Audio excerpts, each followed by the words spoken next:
The owner of Burger King said the operator of its 800 stores in Russia has refused to close the sites despite demands to suspend trading.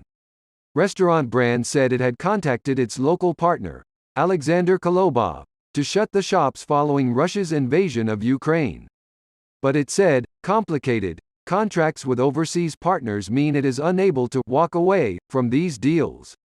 Many Western firms have shut or suspended their Russian businesses. However, a small number, including Burger King and UK retailer Marks & Spencer, have been unable to do so because their stores are run by franchise partners under complex legal arrangements. The BBC has contacted a representative for Mr. Kolobov for comment. In a letter to staff, Restaurant Brand's international president David Shear said, "We contacted the main operator of the business and demanded the suspension of Burger King restaurant operations in Russia.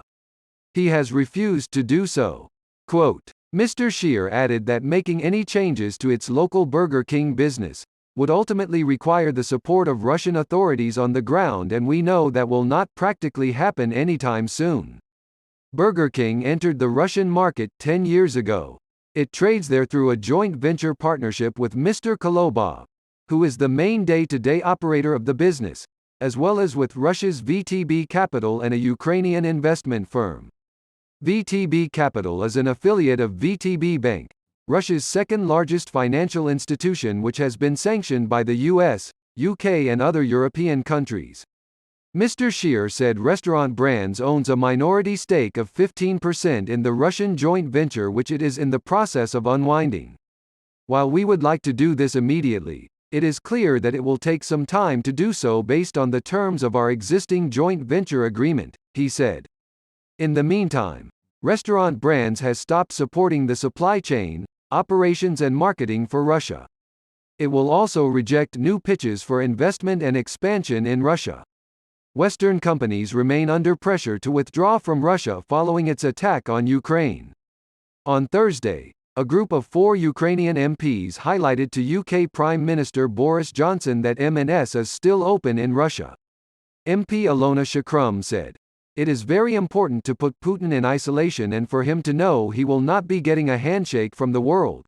He will not be getting a handshake from business. There will be no support for him because he has killed children in Ukraine." Complex franchise agreements have prevented some Western brands from shutting their stores in Russia. They have, however, publicly shunned the country over its invasion of Ukraine. Marks & Spencer stores are operated by a Turkish company called FIBA, which has held the rights to sell the retailer's products across Eastern Europe since 1999. M&S said it has suspended shipments of its goods to FIBA, which runs Mark's 48 stores in Russia.